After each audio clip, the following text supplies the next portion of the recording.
Good afternoon. Welcome back to the Pirates Fan Forum here on DK Pittsburgh Sports Podcasting Network. I'm your host, Gary Morgan.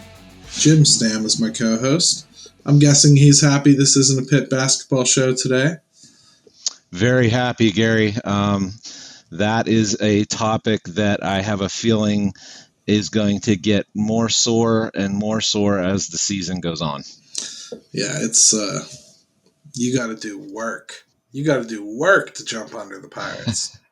That's right. But Pitt basketball is doing the Lord's work there. I'm glad you're in a decent mood because I'm pretty irritated, to be honest. A lot of the stories that have been coming out about baseball and the Pirates have really been getting under my skin. I can think of no better place to start than Bryan Reynolds trade rumor stuff. And Jim, before I even go off on this, because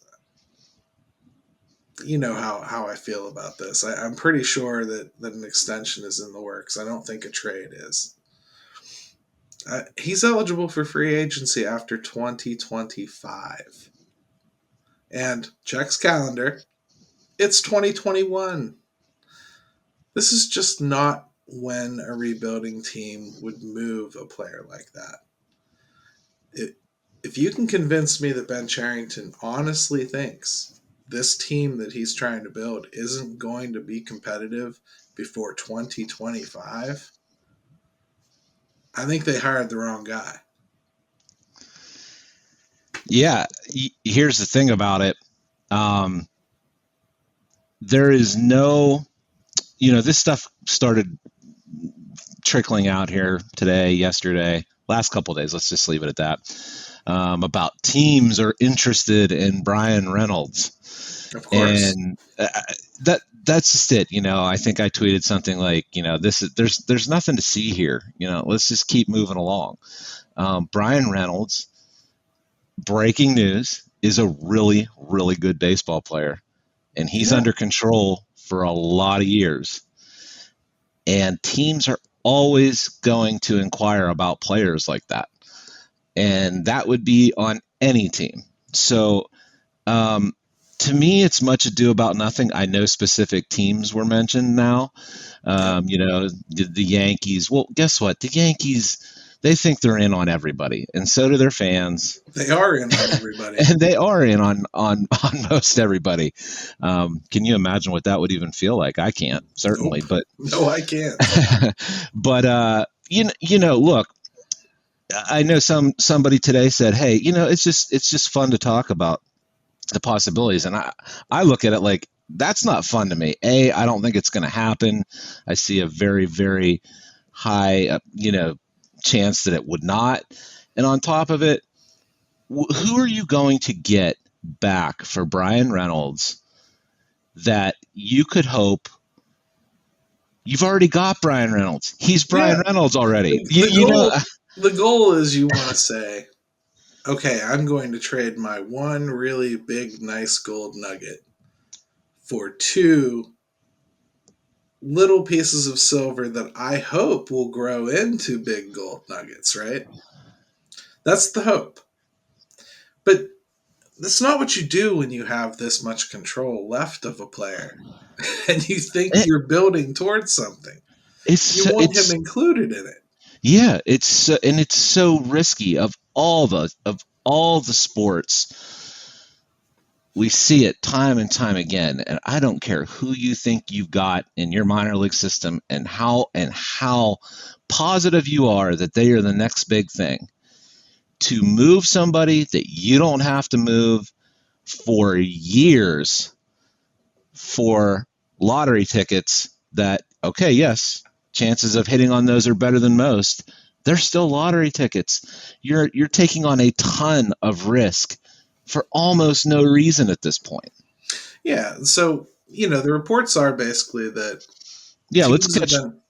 teams are asking, and the Pirates didn't just hang up the phone. Basically, they countered. They said, Well, sure, he's available, but I want these three guys.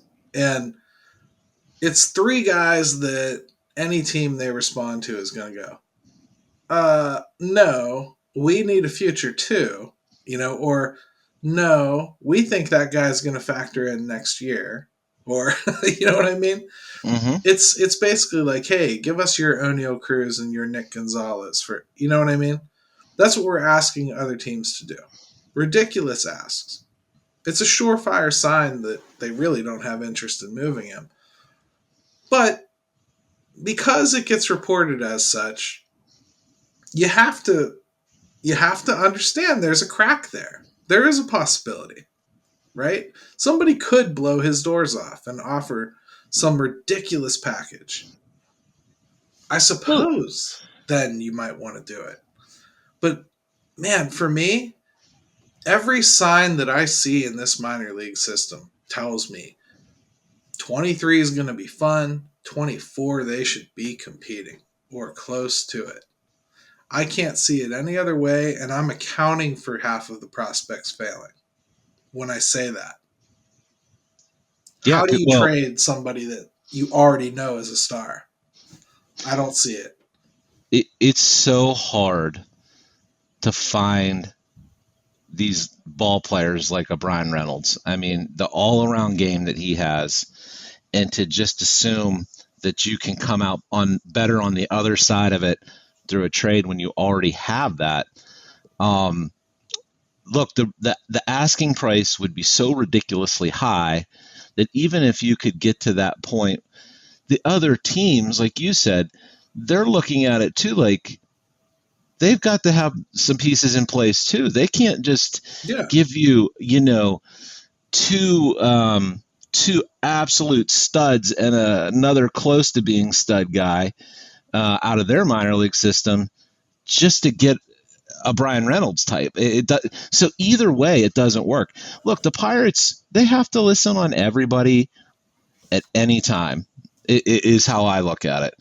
So I don't think that that's really something that's news. The Pirates and all these small market teams have to look at every possible solution and scenario that's out there and available to them, just because of the position they are in. Yeah, it's and I mean the other thing too is the perception of what the Pirates are doing. Their payroll is non-existent, so not everybody thinks of it the way that I do. For instance, I look at that payroll figure and I'm like, oh, of course it's that low. They have a ton of young players. They don't have any contracts. Everybody is literally up for arbitration or on rookie deals. There's nothing there that's going to cost anything.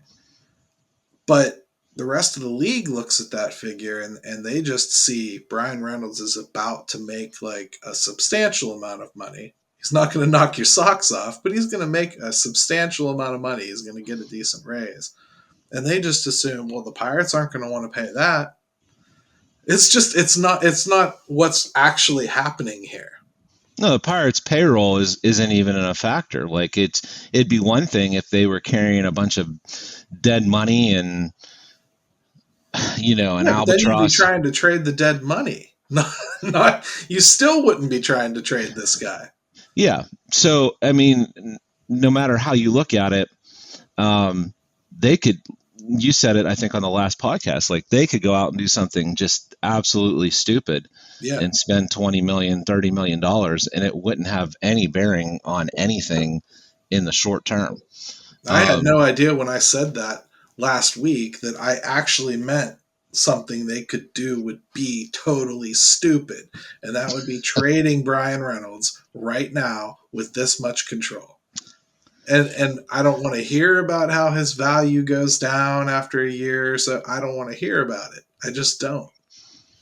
Like the guys on my website, Justin and Joe, they love to look into these things, the valuations of players, what it would take to get these trades done. They write one of these and people automatically assume that we're pitching for the trade to happen. But in this case, if you really read what they came up with, what they put on paper are the astronomical asks it would take to get Bryan Reynolds. Right. What they did is basically showed you how ridiculous it would be for this to actually happen. And Yep. they showed you some real world examples of what it would take from teams. That's the kind of thing that I don't think enough people look at. They just think like it's a blanket statement. Like, I want to trade this guy because he's going to make money for prospects. That's what I'm doing. That's what Bob Nutty wants. I mean, I hate him for the right reasons. I can't stress that enough. This isn't one of them. Do we want to even get into the other side of this, which is the optics of it from the Pirates standpoint and how that looks to the fan base? Is that something we even want to touch? Yes. In fact, I think that's a great break point.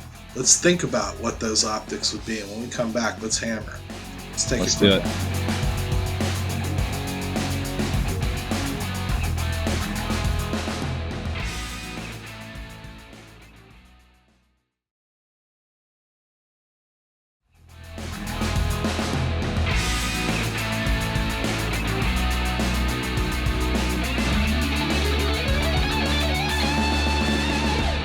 All right, and welcome back to the Pirates Fan Forum here on DK Pittsburgh Sports Podcasting Network. Jim and I were just discussing, I think from a reason standpoint, why Bryan Reynolds is most likely not being traded. But I think now we need to touch on the emotions a little bit, right? We need to kind of cover a little bit of what this would do to the fan base, even if it was a good move. And I think you have some thoughts on that, so I'm going to let you start. I mean, obviously, the first thing you think of is everybody that has ever criticized the Pirates, fairly or not, and hammers them constantly. Boy, would you be giving them a ton of ammo to just berate, trash, and look at this organization and say every bad word you want to say about them. So right away, you're giving that aspect of the fan base. And I don't know if it's tough to call them fans. I think they still are, but they hate the Pirates. So I don't know, but they hate what the Pirates have become. Yeah. And boy, you would just embolden them. I think you'd get more people on that side of things. I think it'd be a big betrayal. Even if, like you mentioned, even if they got pieces back that made sense, I just don't think they can afford it from the optics side of things. I don't think they can do that, even if they're tempted. I don't think that now, when you say something like that, somebody's of course going to throw out a trade to you that makes a lot of sense and defy you to say you wouldn't take it, right? So if Tampa were to say, hey, here's Wander Franco and Randy Arozarena for Bryan Reynolds, yes. Obviously. I mean, no, but you know what I'm saying, because somebody will say that. As soon as you say, oh, you can't trade. Yeah, it's not like there's no package out there. There's always a path to it, but obviously I think people that watch our show, listen to our podcast, they know we like to keep things within the realistic framework of reality. So yes, we could get crazy ideas and suggestions, and of course, but if we're going to stay within what's not going to get people fired on either side of a deal and how things typically tend to play out, then that's what I'm talking about. Just so we set the record straight. Yes, you're right. There's always something that could be done. And I'll say, like, one of the teams that's rumored is the Mariners. I can't for the life of me believe the Mariners would do that. And the only reason I say that is the asking price would be redonkulous. I mean, just absolutely nuts from them. Possibly even one of baseball's very top prospects, like I think the third prospect out of the top 100. And I believe they would say no to that, rightly, because the Mariners have just gone through this. They're just coming out of it. In fact, they might have arrived early last year, a little bit. They're just coming out of the pain that we're sitting here dealing with again. Yeah, it would be almost counterintuitive for them to do it. If they did it, what they would do is go on a run. I'm not saying it wouldn't help them immediately, but they'd go on a run, and then that run is it. Because they'd have to mortgage what's coming. What could actually supplant this team and keep it good for 6-7 years as opposed to 3 or 4. I just don't see them interested in something like that. The Yankees, sure, they can just buy more. If they want it to happen, sure, why not? Well, and people have been very critical out there of Seattle ownership as well. And I know even some of the players have been critical of their ownership as far as not acquiring pieces and whatnot. Not bringing their talent up. Right. So, yeah, I mean, anything's possible. I mean, look, if you want to come down on the side of the Pirates will trade Bryan Reynolds, eventually you'll probably be right. Yes. I mean, there's going to be a time where the Pirates trade Bryan Reynolds. Beyond a doubt. But yeah, so if you want to stick to that, great. You'll eventually be right someday. It won't be in the context you thought it would be, or the timeline, but that would be years and years down the road. And as a matter of fact, the Pirates have done that with plenty of players that they've signed to extensions. It's not in the business plan to let them finish out those deals here in Pittsburgh. I mean, unless you're forced into it, like Polanco. Unless you're forced into it, or a really specific scenario where I think they ended up paying Russell Martin his whole deal. I think. Yes, they did. Or in Cervelli, maybe. Cervelli, they had to release because of the concussions and right. But again, But yes. I think, so, and we're not talking massive. They weren't massive deals either. So, right. For Pirates, Pirate standards, right? Yeah. But so yeah, if people want to keep saying that, yeah, you know what? Eventually, you'll be right. You'll be right, but it's not going to be it's not going to be right now. Yeah, I mean, I tend to agree. It has to be addressed because they're real stories. So it's not like I'm saying, oh, it didn't happen or whatever. I just think maybe some people think it's a bigger deal when the GM doesn't just hang up the phone. And I also think some of these are recycled rumors from around the trade deadline, because that Seattle conversation sounds an awful lot like the one that happened around the trade deadline. And I'm not so sure that it's a fresh conversation happening right now. You know, I almost feel like it picked up from back then. So I guess don't get too sweaty about it. I don't see this happening. And I guess I think I even wrote a while ago, get used to seeing this, though. I mean, until they lock him up. Until they extend him, even if only by a couple years, you can expect this just about every year. And you think about it from the Pirates' standpoint. It's been so hard for them to get players like Bryan Reynolds to develop them. I mean, and to just entertain the thought of you letting him walk right back out the door after you magically flipped him, right? McCutchen, and you ended up getting Reynolds out of it. And you flipped superstar for superstar, which never happens. Never happens. And so you've got that aspect of it. You've got the Pirates and the fact that, boy, have they had trouble having anybody that has the type of well-rounded game that Bryan Reynolds has and can pretty much do it all. And then to entertain the fact that you might just let him go. I just don't see it from that aspect either. It's damn hard to find guys like that and not keep them, especially when you don't have to do anything right now. It should be, because getting back into the emotions of the situation.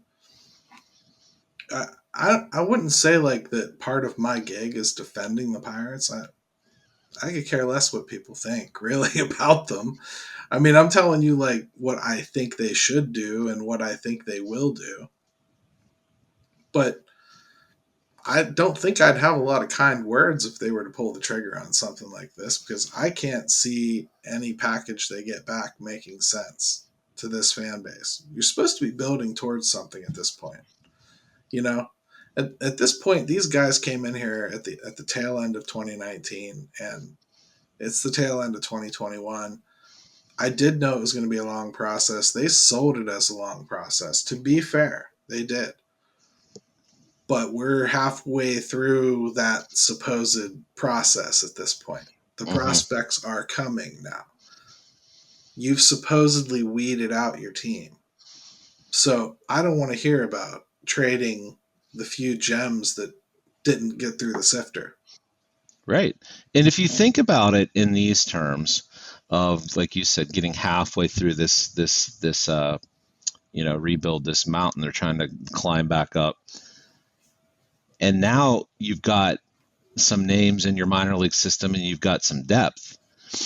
Should be doing the opposite, which is using some of that depth, trying to put together some pieces eventually to move out to acquire guys that are more major league ready or are on the major league roster somewhere. So to me, it's the exact opposite of what the Pirates would want to do at this point.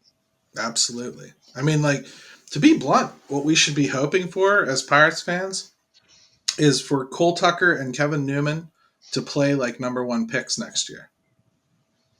Because while you may not think they're part of the future because of what's coming, you may be looking at something that helps the next future because they could get moved for somebody worthwhile once those other players come and push them out of the way.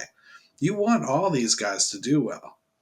That's another thing we don't think about very often when we're sitting here picking apart the 40-man and who should get cut immediately and blasted into the sun. That's why you don't just discard people. Right.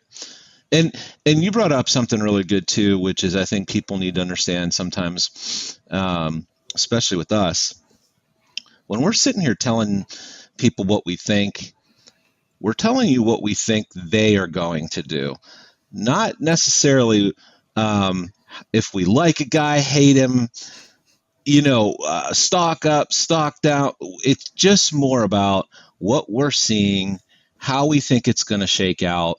Yes, we like to give our opinions on things, of course, but I think sometimes that gets really mixed up in a gray area and it turns into, why do you hate this guy so bad? And why are you defending, Ben Cherington, or you just hate the Pirates? No, it's not that. It's literally just looking at things, trying to sort it all out, and giving you as straight of a possible answer about how you think things are going to shake out in the long run or the short run. Exactly. And from a timing standpoint, I've already seen people doing mental gymnastics on what the return would have to be to keep the rebuild timeline where it is or on track. Oh boy, can we just get one thing accomplished first before we have to do that? Well, my point is, like, if you're doing that kind of mental gymnastics in order to make it make sense, you're either blindly defending an organization that might be about to do something very stupid, or I would suggest if it takes you that much energy to think about a way to have it make sense, it probably doesn't. Yeah. That's really all there is to it.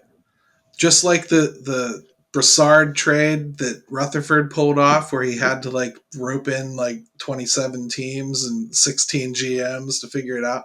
Yeah. And it didn't work, right? That's an understatement. Well, the same thing. If it's that complicated, there's a reason it's that complicated. It shouldn't be. Don't do it. It doesn't make any sense. If you have 16 steps in the process, chances are you're going to mess one up. And on top of all this, look, if guys like O'Neal Cruz are as close as we think they might be, I mean, just look at it from a common sense standpoint. You've already got Brian Hayes. You're hoping that we can, get him back into the situation where he looked a little bit more comfortable at the plate and healthy. It flies in the face of just some basic logic of what you're trying to do with a lineup and protection and how you want to build that top to bottom, to just turn around and move a piece and then ask O'Neal Cruz to come up and do that and maybe have to be even better than that just for the next wave. It doesn't make any sense. Nope. If you ever want to make a jump, at some point you're going to have to slam the foot in the ground. Yeah. 2022 needs to be slamming the foot in the ground. This is where we stop. The core doesn't move right now. And that's bringing it back to the optics. You'd have a hard time convincing people that no, nothing's changed. We're still right on track. Well, if you've done something like that, clearly you are not. And now you're asking people to suspend belief for another couple years to get things where they want it to be. Yeah, we're having a different conversation too if he's up for free agency in 2023. Absolutely. If he's up for free agency in 2023, I'm basically going, sucks. Mm-hmm. Extend him. Don't get rid of but I'd be screaming about an extension. Yeah. But and let me add understand a trade, if that makes sense. Yeah. And let me add one more thing to this whole thing is people keep talking about his age. And I think he's 26 as we sit here right now. People are acting like he's going to hit 30 and he's just going to fall apart physically. I mean, he's going to look like Ben Roethlisberger with a hip pad on and a rascal. I mean, it's just not. Listen, guys today, that's still the prime of guys' careers. Not to mention, I mean, I don't like to trade on any insider knowledge on here. We're not newsmakers or anything, but we've gotten to know the family a little bit. This guy don't stop working out. This isn't a guy that takes a month off in the off season. That's not what he is. Nope. I'm not worried about 30 at all with him. So.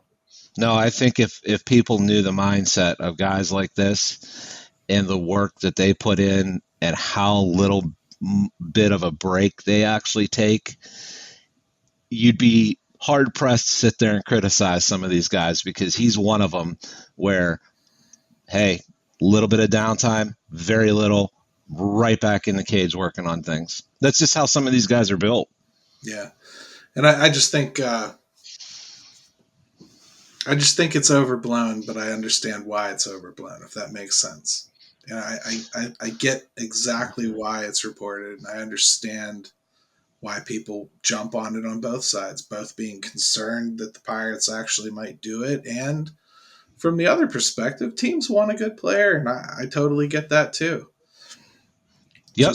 It's not like you can make the reports go away. I'm just saying, hey, you can waste as much time as you like on it. I just don't see it this year. Some people think it's fun to speculate. That's really not my bag, but hey, have at it if you just want to daydream a little bit.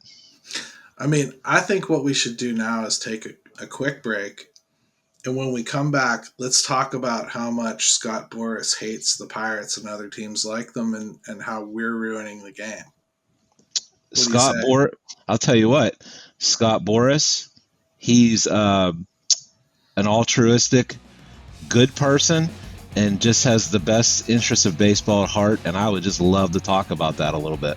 Awesome, because I know he certainly did a lot of personal favors for Pedro Alvarez.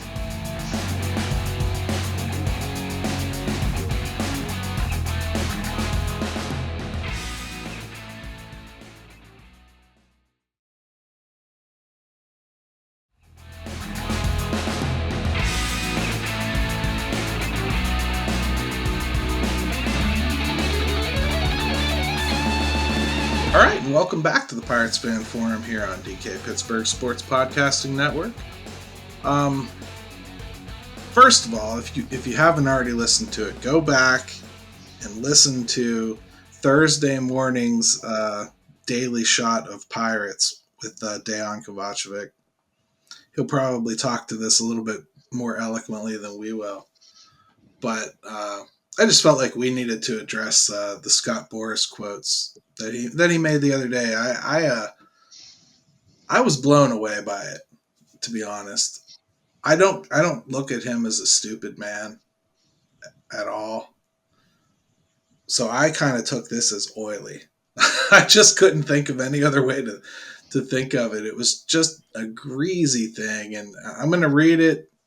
He's a piece of work, isn't he, man? Yeah, I mean, I'm going to read it, and then a little bit of it, and then we'll talk, and maybe we'll bounce into some other quotes he had here. But first, he started out by saying that baseball is a sport that is a victim of a competitive cancer caused by teams unloading veterans to accumulate draft picks. And the Atlanta Braves World Series title was a direct result of tanking. So, I mean, tanking is, a term is relative, but the Braves did exactly what he's saying. They sold off everything and rebuilt their team through the draft and the international free agent market and trades. So they did. I mean, what did he think was going to happen, though? I mean, like, he's the one that drove teams into this situation largely. By taking that top 1% of players and having them only be able to go to a few teams, guess what's going to happen? I mean, like, to me, that was a joke of a comment from a guy that absolutely knows why it is the way it is. Well, let's also for some people, just to give you a quick rundown of Scott Boras. I mean, the most powerful agent, sports agent. I don't think that's disputed. I think he's got Max Scherzer right now. At least in baseball. Yeah, that's a good distinction. He's got Scherzer.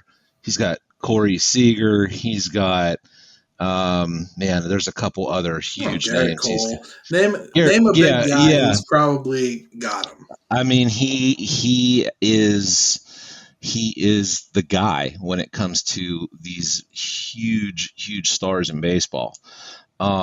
So yeah, it's funny. Everything he mentioned in that article were things that only helped him and his players from a standpoint of making more money. That's his job. Right. Yeah. But what, here, let me ask you this, Gary. What in the hell is Scott Boras doing at the annual GM's meeting speaking for an hour? That seems so crazy to me. They probably hate his guts. He owns the player union. So you want to talk about Fox in the henhouse? I mean, holy cow! I know. I don't want to repeat everything that Dejan said because I really do want you to go listen to it. There's some nuggets in there about Scott Boras that struck me as hilarious. But I think one of the things that bothered me most about this comment was if the Braves just basically showed that if you do build it well and you are in a market that can support the talent to stay there long enough to actually get it across the finish line, you can do it this way. So that means teams like, and Boston has done this before too, but that means teams in that level are going to start seeing that as a roadmap too. Everybody thinks they're all copying Tampa, but the teams that can spend, that are tearing down, like the Cubs just did, and the Braves did in the past, and the Red Sox have done multiple times, they come out of the ashes like a phoenix, and they are going to take over because then they can spend the money. Yeah, two very different. If you're lumping the Rays and say the Cubs in to the same, Right. uh, you know, grouping, that's just absolutely that's apples and oranges. Right. So that I guess like what he's probably more worried about are teams like the Braves than teams like the Pirates. Because in his heart of hearts, he knows that the Pirates can't afford one of his players. Yeah, He just knows that. the And Pirates aren't even going to come up in the discussion probably when he talks. yeah, his problem is that he now knows that teams like the Braves and the Red Sox and the Cubs to a degree and the Rangers were seeing rebuilding when they don't have to. And Houston did it, right? In that huge market. They're showing that it can be done and they can win by not participating in his reindeer games for stretches of 3 or 4 years at a time, which eats into his pocketbook and makes his job a little harder. Yeah. That's really all it is. Like Mike said when we had him on the show a few weeks ago. DeCourcy. Yeah, the agents really run this, right? The agents are the ones that want to keep it with no cap because they want to make sure they don't have to work as hard. If he can have 7 clients and make triple what he would if he had to represent 20, why wouldn't he do that, right? Right. Yeah. So, of course, it behooves him to keep this system exactly as it is. But as far as the tanking thing goes, I don't understand what he thought all these other teams were going to do.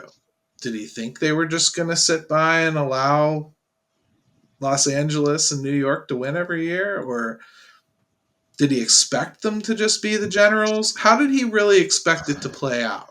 Like you said, he forced other teams' hands and other organizations' hands. You have to find a way to try to get it done and to try to compete. And these are some of the unintended consequences we've talked about when you have this kind of system in place. Look, I think we're 2-3 years in a row where even like the free agent market has been pretty soft and salaries have gone down there. Well, you would think that at some point some of that would click with him. Yeah. But he's just not going to give an inch. The average MLB salary has gone down 2 years in a row. He doesn't care about that because he can't remember the last time he represented somebody that made the average MLB salary. Right. He grabs these kids out of college. He doesn't give a crap what happens to them until they reach free agency. But you can bet for damn sure they're going to reach free agency. Yep. And whether it's good for the kid or not. Everything he talked about not wanting a floor. He wants locked in compensation for draft picks. All these things that directly benefit him, and he wants to sit there and talk about the integrity of the game. I mean, it's just laughable to hear that from a guy. Like you said, he's a snake oil salesman. Well, integrity of the game. The other thing that he was mad about really is that he's calling them 60-day champions. So they're teams that play about 500 ball until August and then add, a bunch of players from other teams that are tanking. And then they win a championship and they beat the teams that create and spend a lot of money doing it with what he called planning and intellect to win over 100 games, right? So basically, here's the cusp of that. I'm mad that some teams will see it as not an advantage to carry those salaries all year long if they can just trade for them at the deadline and only pay prorated versions of those salaries and still win. So not only does he not like how the Braves got good, he doesn't like how the Braves added on to win. So they didn't win right, Jim. Yeah, and to suggest that the Dodgers now look, full disclosure, the Dodgers actually do have the intellect, by the way. They know what they're doing.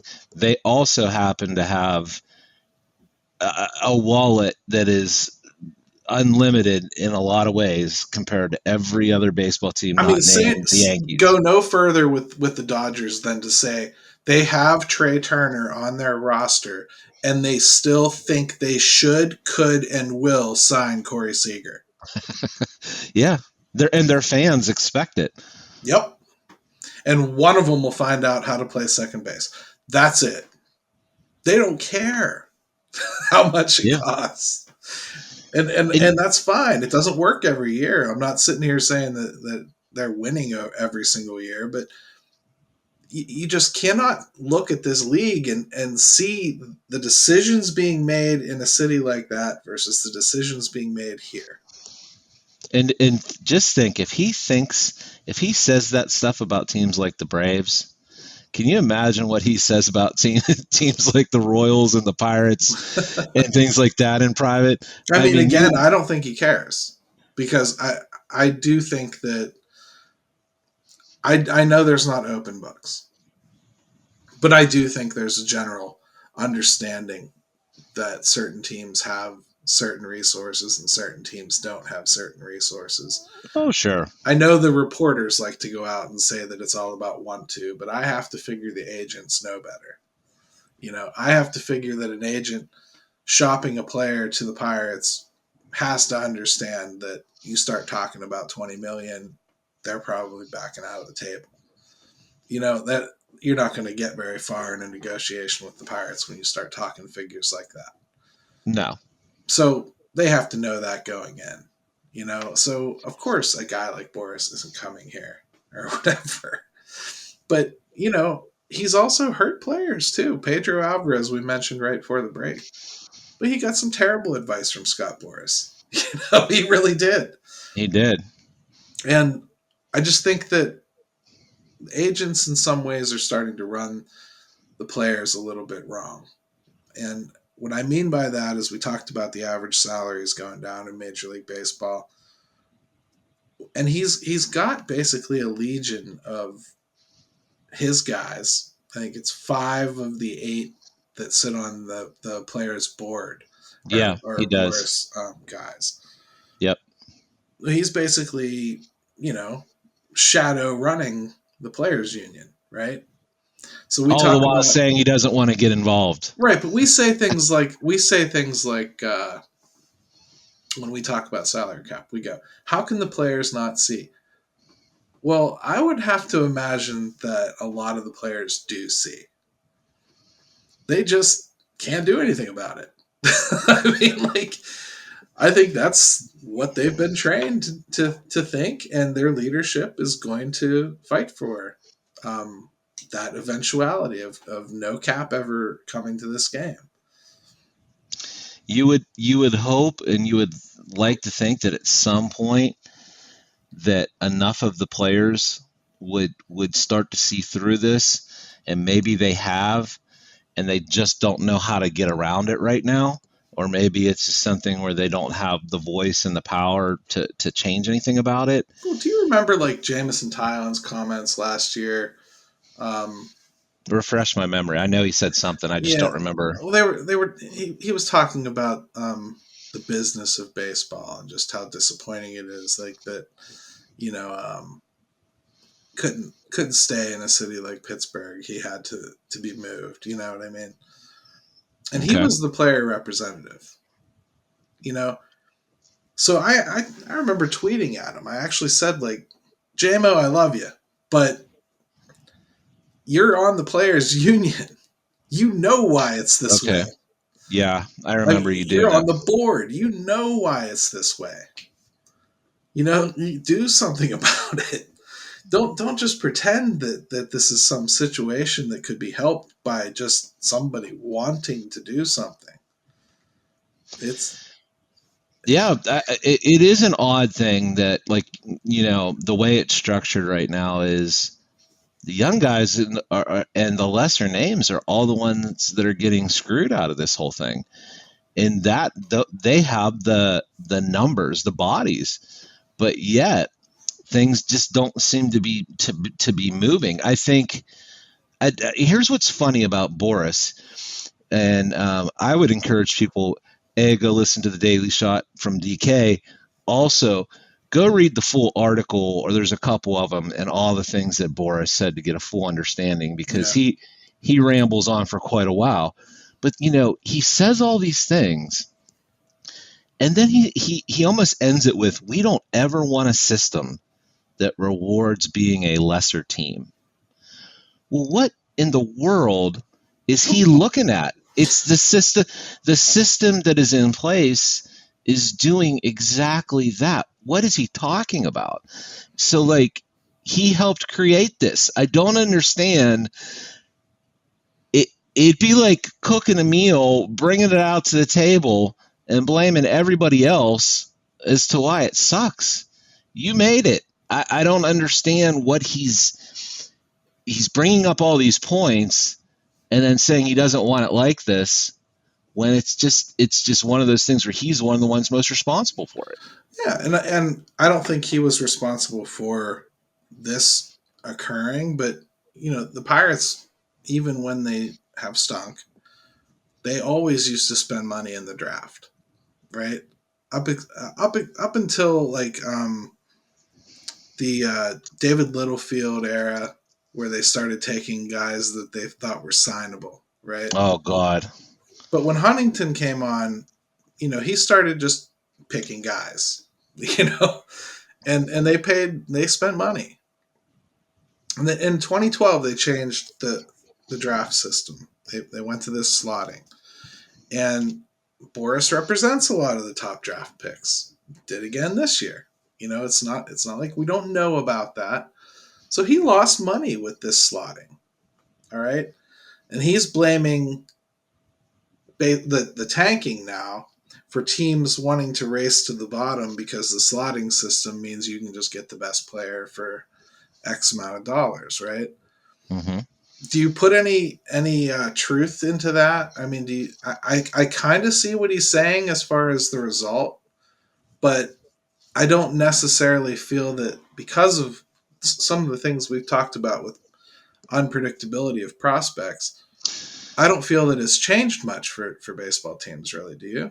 No, that's really my immediate thought was, this is not the NFL where, if you're, and look, even the NFL is flawed. If you think you're going to pick in the top 5 and land a franchise quarterback, well, you might get Peyton Manning and you might get Ryan Leaf out of it, and they have a heck of a lot better hit rate Yeah, it's true.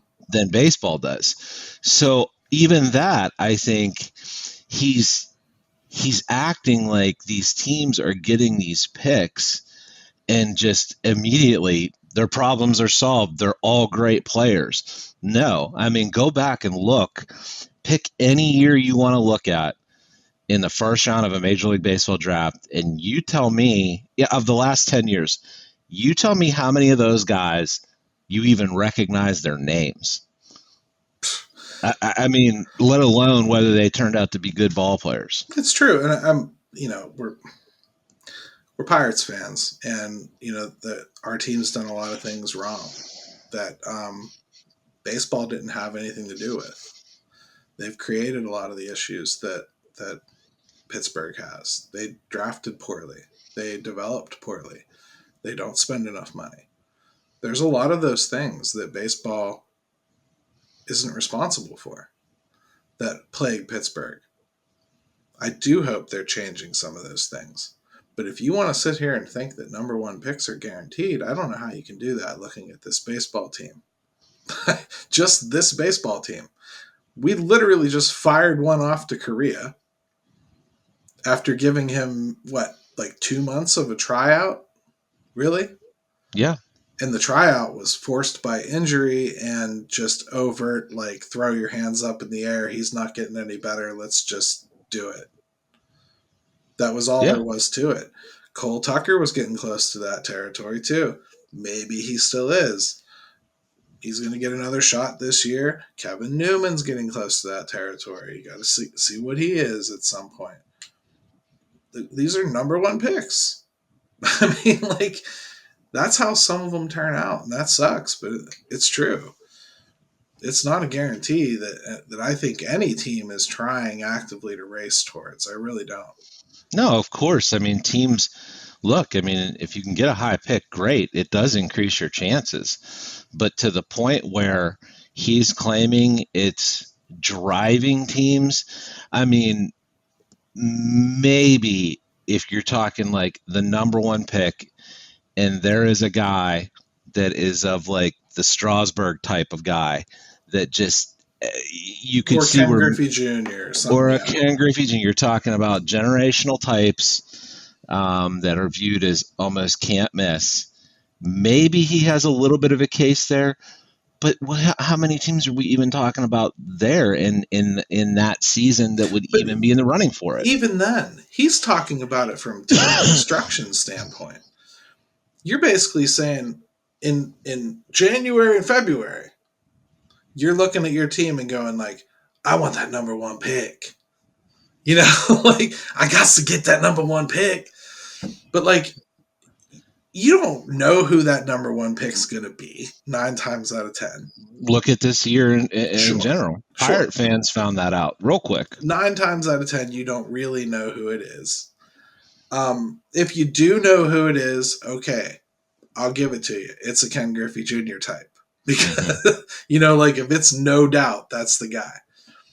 Even then, you're Which, talking by the about way, like in January, you'd have to trade off everything you got to get as bad as you possibly can. Yeah. To go to get that number one. I do think teams sometimes in January or July go, you know what, it ain't happening. And they trade off. I still don't think that's to get the number one pick. I think that's just because we can get some prospects and maybe make this better. Right. Yeah, and teams could have look. Some teams just find themselves in that position that they didn't think that they would be in that position at that time, and say, you know what, we need to reevaluate. We thought this season was going to go differently. It hasn't. We do have some guys we need to consider what we're going to do with them. So this idea of just that things are that static and you would know, I don't buy it, you know. And I would be remiss to say, you know, this is a Pirates podcast, that when we do talk about Ken Griffey Jr., just to remind Pirate fans, the Mariners got Ken Griffey Jr. at 1, the Pirates at number 2.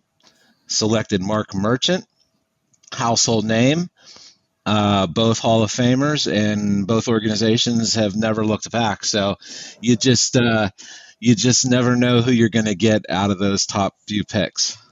No, you never do. And actually, he never played a game in the majors. So I wrote an article about the guy. So unfair advantage. I'm not. Yeah. So I'm not gonna comment. But that goes back to the whole thing of what we're talking about, right? Perfect example in baseball. You don't tank. Hall of Fame, first ballot, one of the best players ever. The other guy never sniffs a pitch in Major League Baseball. Yeah, I mean, so the bottom line is, I guess Scott Boras is very good at his job. He's been very successful. If I were a baseball player under this system, I'd want him to be my agent every day of the week and twice on Sunday. But I do think it's fair to say that he and his ilk aren't good for the game. And I don't think they have been good for the game. And I think that they've poisoned large swaths of the media. It's because they rely so heavily on agents for information that they are never going to cross them. And if the message Scott Boras wants out there is that the Pirates are cheap and it's the only thing keeping them from winning, damn it, that's going to be the message. And if he wants the players to fight a tooth and nail against a cap system no matter what, damn it, they will fight. And that's why I always end up throwing it back at the owners, because if it's really going to happen, it's going to be driven by the owners, and they're going to have to do whatever come hell what may. And right. And a lot of people bristle at the fact of, talking about supporting the owners. Well, look, I don't think you can apply the same um, business practices and ideology in things like baseball and football and these leagues where, yes, they're businesses, but there's also competition. There's also competitive balance. There's all these things that come into play that you don't have to technically necessarily worry about in you know on Wall Street. So it's not about supporting one or the other. It's just about how it's going to get done and who can really affect the change. And like you said, that's got to come from the owners. People get very, very uptight when you start saying that you support the lockout, or some people do. I just look at it like there's only so many ways you can go about it. The owners would have to be the ones that would put their foot down and make it happen. Yeah. I mean, otherwise, small market teams, this is what has to happen. Build right, hope that you have banked enough money that you can pay to add pieces when you're close, get your 1 or 2, 3 years, crack at it. That's what it's going to be. It's a hell of a way for teams to have to try to survive, and that's what annoys me so much from people when they say, "Well, look, so and so did it." Okay, great accomplishment. Why? Why should they have to do it that way? I mean, you and I were just talking a little bit today. I can't even fathom thinking about the Pirates or baseball without thinking about which teams can actually afford to do what.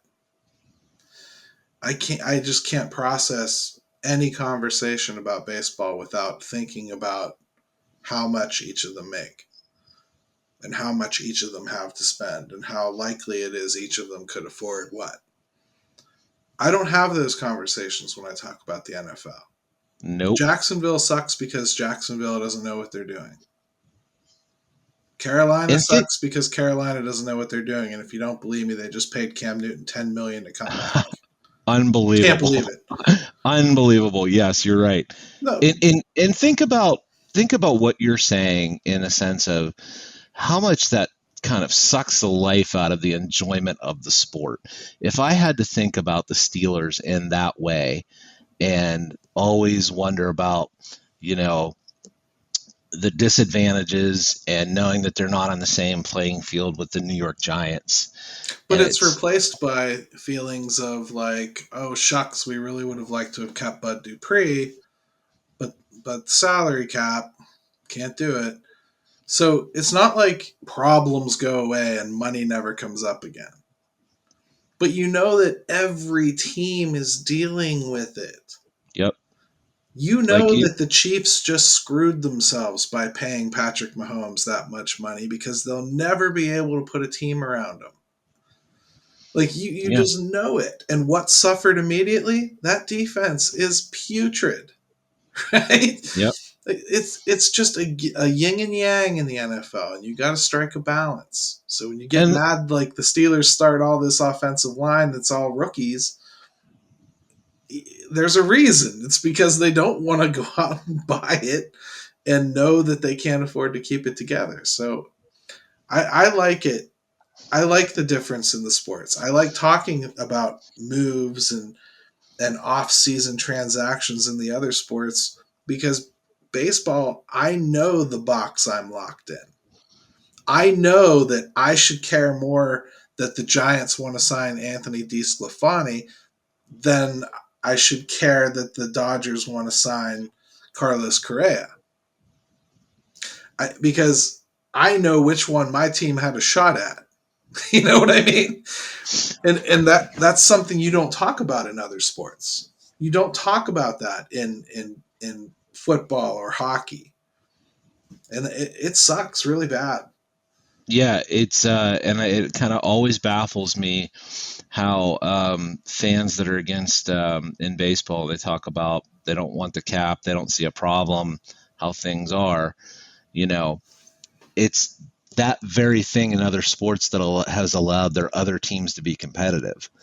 So I just don't understand how they can't see it from all angles and across sports, that if you had some competitive balance and it just came down to how good the teams were at managing the cap, everybody had the same rules, and it was just whether you could whether you were good enough at your job. That's really all it comes down to. It doesn't come down to anything else. That's why the Browns are so much fun to make fun of, because they've been a nonstop train wreck despite having every advantage / disadvantage that every other team has, and yet they can't do it. And you know why?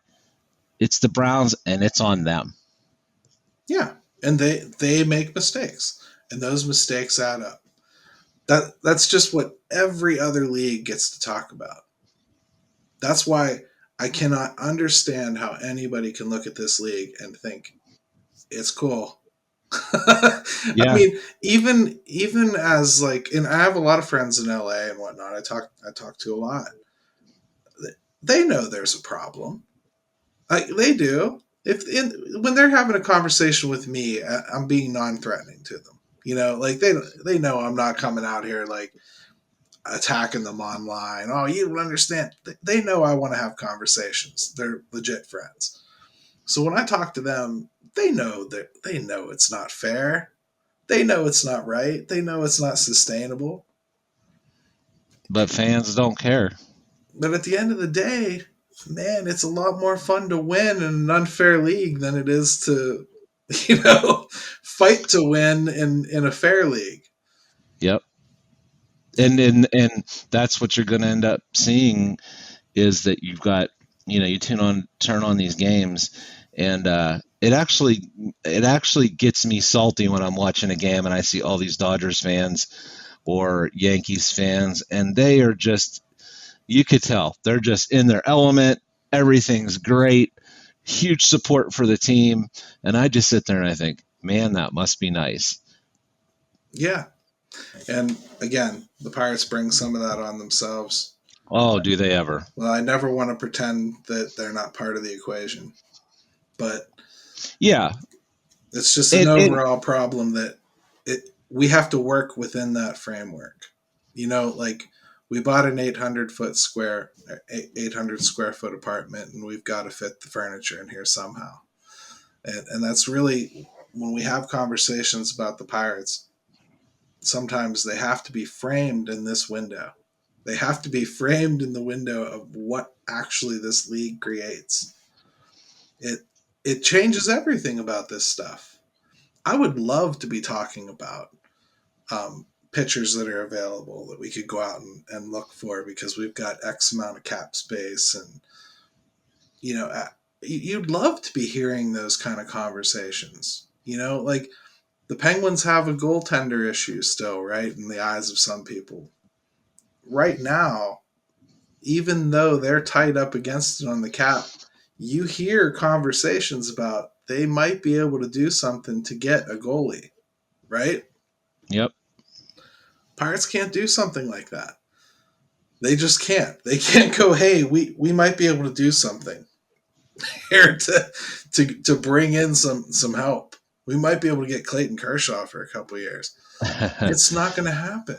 No, and look, like, full disclosure, we're just not going to start every podcast setting the baseline that the Pirates are part of the problem as well.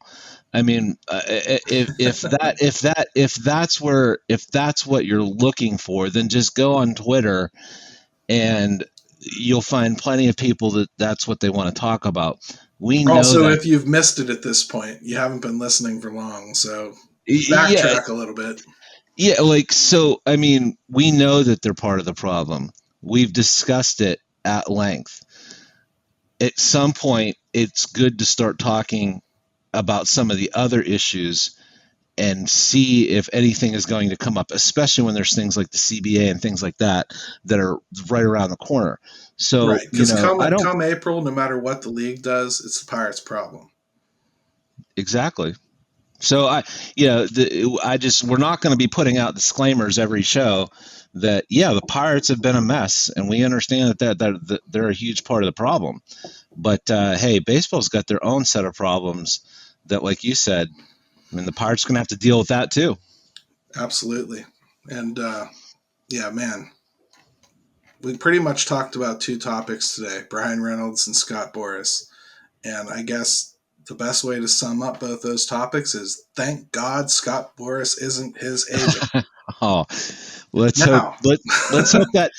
hope we're never watching TV and across the ticker on the bottom you see that, and just that would be terrible. Oh. So I mean, let's go ahead and wrap up the show, Jim. I think it was a good one. All right. Even though we did miss our friend Graves due to some technical difficulties, we were trying to have her on. I was also trying to have my friend Wayne on, but he's a veteran and he forgot today was Veterans Day, so he had to bail too. Well, he deserves whatever he wants to do on a day like this. Right. And because of that, the fans deserved you and I again alone. So there you go. Deserved it one way or the other, I guess you could say. All right. And hey, since we are recording this on Thursday night, go Pitt. Just got to say that. This is a big one. North Carolina, tough quarterback. I'm worried about it. So. Yep. So, and, Jim, how do people get a hold of you, brother? Yeah, so basically Twitter all the time, at Jim Stamm 22, for the city _412, all Pittsburgh, Steelers, Pirates, Penguins, Pitt, and it's a good one, man. Enjoy it. Man, I thought it was good stuff too. Sorry I was a little irritable. I think you talked me down on some things, but hey, listen to all the shows on the network. Matt, Chad, and Eddie have been laying down some really good ones lately. If you really like Steelers and Penguins, I suggest them and Around the 412. I really like Around the 412 for a quick recap after the game. I like Chad and Eddie for a little bit of Penguins and kind of cross-pollinating both of those teams together. Podcast on Fifth is really good. Enjoyed that a lot too. So check those all out. They drop every day at 2. And ours is every Friday at 2, so check those out. Subscribe, follow, do whatever you'd like to do. Listen, watch, however you enjoy better. And leave us comments. I could probably prefer listening to us, but I get it. Drop comments on the YouTube, on questions, on Twitter, questions in the email, Pirates Fan Forum. However you want to get a hold of us, we're available, and we love to talk sports, so hit us up. And without further ado, I say take it away, Ben. Yes, Bucs!